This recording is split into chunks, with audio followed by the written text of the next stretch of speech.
Isu Papua Merdeka kembali mencuat usai muncul kasus penembakan anak kecil yang mengusik Perserikatan Bangsa-Bangsa di Amerika Serikat.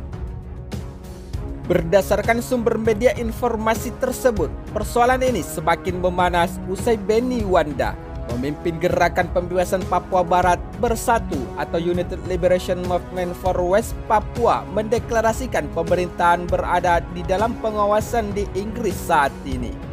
Tiba-tiba saja media sosial dihebohkan dengan pernyataan di dalam Kongres ke-37 GMKI atau Gerakan Mahasiswa Kristen Indonesia, di Manokwari menganggap mendukung aksi Benny Wanda bersama United Liberation Movement for West Papua pada hari Jumat 4 Desember 2020 kemarin. Saat itu terlihat jelas di dalam unggahan video tersebut tampak seorang perempuan berada di atas podium dengan membicarakan masalah Papua Barat, dan GMKI meminta agar pemerintahan pusat mengembalikan hak penentuan nasib orang Papua. Ujar perempuan itu sebagaimana yang telah dilansir oleh media nasional Indonesia.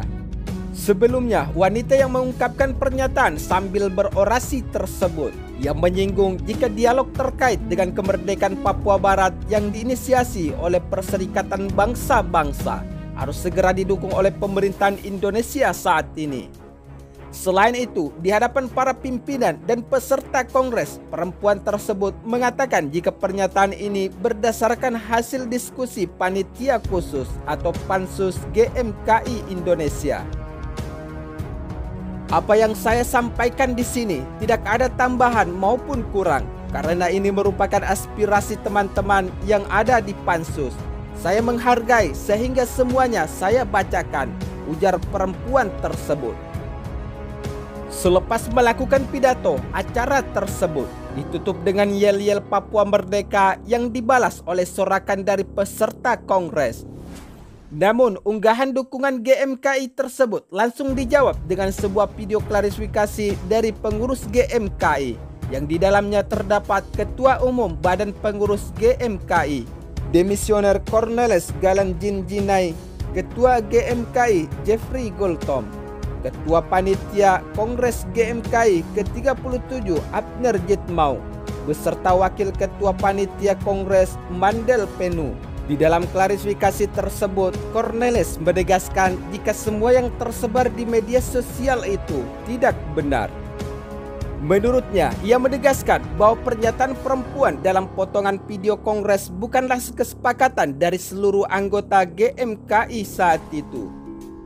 Itu di luar daripada materi kongres dan itu bukan kesepakatan forum kongres. Tuturnya sebagaimana yang dikutip oleh media pikiranrakyat.com pada video yang diunggah akun @moan1974 pada Jumat 4 Desember 2020 kemarin.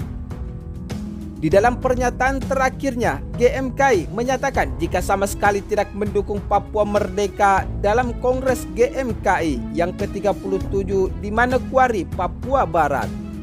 Selain itu, Cornelis juga mendorong pemerintah pusat untuk melakukan penyelesaian konflik melalui dialog damai, bukan lewat separatisme yang terjadi saat ini di Papua.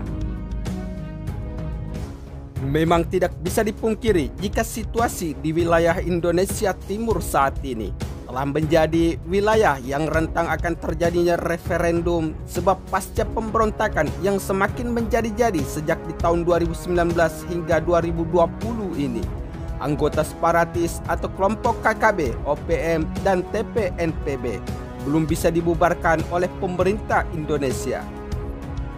Selain itu, kelompok dan anggota separatis KKB di wilayah Papua semakin bertambah jumlahnya dan bahkan senjata yang digunakan juga semakin canggih, yang hingga kini masih belum diketahui asal-usul senjata yang dimiliki oleh anggota separatis KKB di Papua dengan jumlah yang cukup banyak tersebut.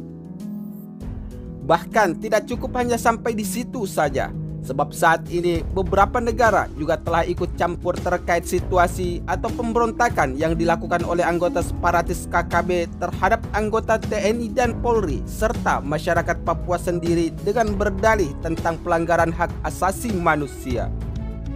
Namun yang menjadi sorotan media saat ini pasca pemberontakan yang dilakukan oleh anggota separatis KKB kembali mengingatkan kita terhadap situasi pemberontakan yang terjadi di wilayah Timur-Timur atau Timur Leste saat ini yang berhasil melakukan referendum dengan bantuan atau dukungan beberapa negara asing seperti Selandia Baru, Inggris, Australia, dan bahkan campur tangan Amerika Serikat.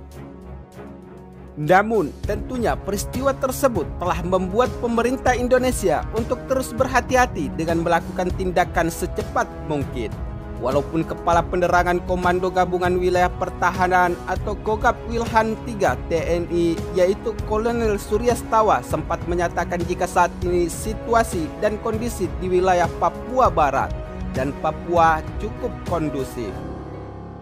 Sementara itu, menurut beberapa sumber media informasi lainnya menyatakan jika saat ini sudah terjadi gerakan-gerakan ataupun deklarasi kemerdekaan yang diserukan oleh Gerakan Persatuan Pembebasan Papua Barat atau The United Liberation Movement for West Papua yang diperkakasi oleh tokoh pembebasan Papua Barat, yaitu Benny Wanda bersama dengan beberapa anggota Gerakan Persatuan Pembebasan Papua Barat. Selain itu, pasca pendeklarasian kemerdekaan Papua Barat, Benny Wanda dan pengikutnya mendeklarasikan diri membentuk pemerintahan sementara dengan Benny yang saat ini tengah berada dalam pelarian ke Inggris sebagai presiden sementara untuk Papua Barat. Adapun deklarasi itu disebut-sebut telah dilakukan pada tanggal 1 Desember kemarin, namun tak ada kejelasan dengan waktu dan tempat pelaksanaan deklarasi oleh anggota separatis tersebut. Di sisi lain, menurut pakar hukum internasional yang juga merupakan guru besar hukum internasional di Universitas Indonesia, mengatakan bahwa deklarasi pemilihan pemerintah yang dilakukan oleh Benny Wenda, jika dilihat dari kacamata hukum internasional, tidak memiliki dasar hukum dan dianggap tidak diakui oleh negara lain. Selain itu, pakar hukum internasional tersebut menyatakan jika beberapa negara di kawasan Pasifik yang kerap menunjukkan dukungan terhadap Papua belum bisa dijadikan tolak ukur karena akan mengganggu hubungan antar negara, sehingga pemerintah diminta untuk mengabaikan manuver yang telah dilakukan oleh kelompok separatis di Papua saat ini. Dan bahkan bila perlu, Polri melakukan penegakan hukum mengingat hal tersebut dikualifikasikan sebagai tindakan makar terhadap NKRI. Sementara itu, menurut sumber media informasi lainnya, Ketua United Liberation Movement for West Papua menyatakan bahwa pembentukan pemerintah sementara West Papua atau Papua dan Papua Barat adalah menandai intensifikasi perjuangan melawan penjajah Indonesia di wilayah Papua yang berlangsung sejak tahun 1963, sebagaimana yang telah diungkapkan langsung oleh Ketua United Liberation Movement for West Papua. Kami siap untuk mengambil alih wilayah kami dan kami tidak akan lagi tunduk pada aturan militer ilegal Jakarta mulai hari ini 1 Desember 2020 dan kami mulai menerapkan konstitusi kami sendiri serta mengklaim kembali tanah kedaulatan kami, ujar Benny Wenda dalam keterangan tertulis di laman resmi ULMWP Papua Barat. Selain itu, Benny yang melakukan aksi makar tersebut bersama kelompoknya telah mengatakan jika pihak pemerintahannya sementara ini menyatakan bahwa kehadiran negara Indonesia di Papua Barat adalah ilegal. Mereka menolak hukum apapun yang diterapkan oleh Jakarta serta tidak akan mematuhinya.